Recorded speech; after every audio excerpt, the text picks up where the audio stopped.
Monsieur Alain Carrien, bonjour. Bonjour. Bonjour. En fait, aujourd'hui, on va s'entretenir sur l'épineux dossier, disons-le comme ça, en fait, de Select Aviation. La Ville doit donc se défendre d'une procédure qui a été entreprise contre elle par un groupe de résidents de Saint-Nicéphore.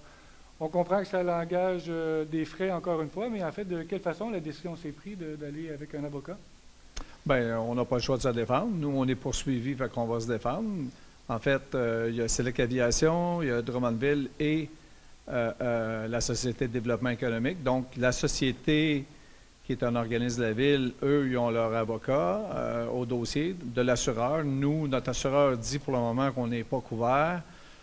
Dans le fond, ce qu'on fait, nous, on se prend un avocat quand même et on va regarder dans notre police d'assurance avec nos assureurs si c'est vrai que c'est pas couvert. Et des frais dans un dossier comme ça, 11 millions, c'est quand même une poursuite importante que ces citoyens ont intenté. Oui. En fait, ce que les citoyens nous disent, c'est un dossier qui perdure et qui aurait dû peut-être prendre un autre avenue à un certain moment. Qu'est-ce qui fait, selon vous, qu'on est rendu là aujourd'hui? Qu'est-ce qui fait?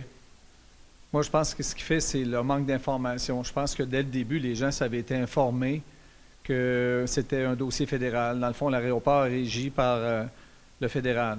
La Ville n'a rien à voir là-dedans. La Ville peut suggérer des choses, peut parler avec l'aéroport.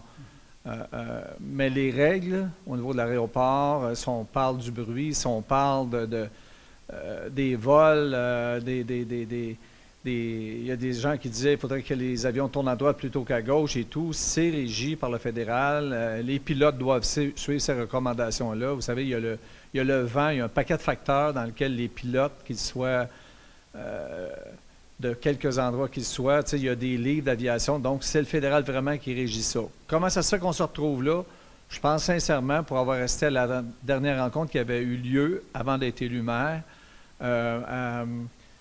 au Centre Expo, je pense que les gens ont compris que là, sans dire que c'était fait avoir, en se laissant entendre, on est en train de régler ça, on va les exproprier.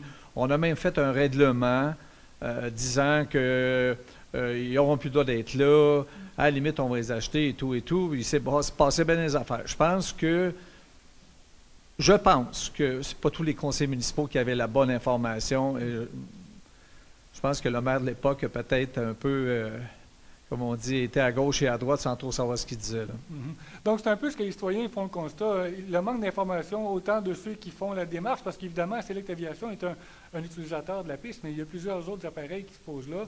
La Ville a fait ses devoirs dans des consultations publiques d'installer des mesures d'atténuation. Vous avez installé une clôture, un mur par bruit, un fossé, en fait, atténuateur. Donc, le 2055 a fait quelques rencontres auprès des citoyens dernièrement et les gens nous disent, dans l'ensemble, être satisfaits des mesures qui ont été entreprises par la Ville, par la Société de développement économique, par Select Aviation. Qu'est-ce qu'on dit aux gens maintenant qui sont devant la situation? On s'en va vers un procès. C'est les citoyens qui vont défrayer ces coûts-là. Écoutez, on s'en va vers un procès, de ce que je comprends. Je ne suis pas certain, par contre, que tous les gens qui sont inscrits dans la poursuite le savent, qu'ils font partie intégrante de ce procès-là, de cette mise en demeure-là, de cette action-là. Maintenant, c'est à eux de s'informer. Je pense que au Québec, ce n'est pas le premier jugement qui a lieu en la matière, en ce sens au niveau du bruit, au niveau des vols de soir, de jour, etc., de changer une voie d'accès plutôt qu'une autre. Je pense que la plupart des procès ont donné lieu à des fins de non-recevoir, c'est ce qu'on à des fins de non-recevoir. Ce qui fait en sorte un des derniers jugements, qui est peut-être l'avant-dernier, qui n'est pas si loin, là, quelque chose comme en mars-avril, en tout cas au début du printemps. À Dorval. À Dorval, exactement, où le juge a laissé entendre que c'était quasiment une poursuite inutile. Poursuite abusive, en fait, on peut se diriger vers ça. C'est une des options qui risque de retomber vers moi, je ne dis pas que ça peut être ça. C'est une des options. Est-ce que ça va être celle-là? Est-ce que cette poursuite-là est différente? Je ne sais pas, je ne suis pas avocat. Une chose est sûre, c'est de juridiction fédérale. Et si ça en arrivait là, je ne sais pas si les gens sont virés sur le bord, puis la Ville dépense des frais énormes. Puis s'il arrivait un jugement qui dit, écoute, vous auriez dû savoir, là, tu sais. Mais je dis ça comme ça, sans trop vouloir m'immiscer, parce que vous savez que on s'en va devant les tribunaux, puis on va laisser les choses se poursuivre. Excellent. M. Carrier, vous avez orienté le choix en fait, de l'avocat vers une firme locale à Drummondville. Pouvez-vous nous expliquer ce choix-là? Oui, parce que c'était clair pour moi que je voulais avoir quelqu'un de local. Comme vous le savez, depuis que je suis arrivé, je veux des firmes locales qui soient ingénieurs, architectes, avocats, contracteurs. Tout ce qu'on va pouvoir donner à la ville de Drummondville, on va le donner à la ville de Drummondville.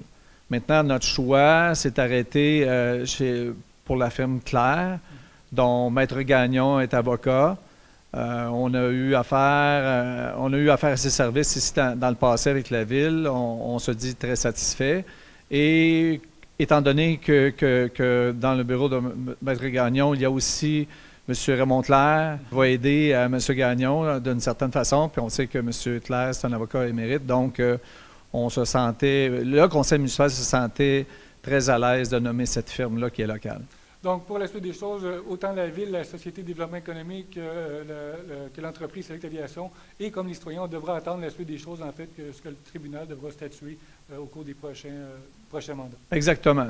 On va attendre le début du procès, puis on verra la suite des choses. Excellent, M. Carrier. Merci beaucoup. Au revoir.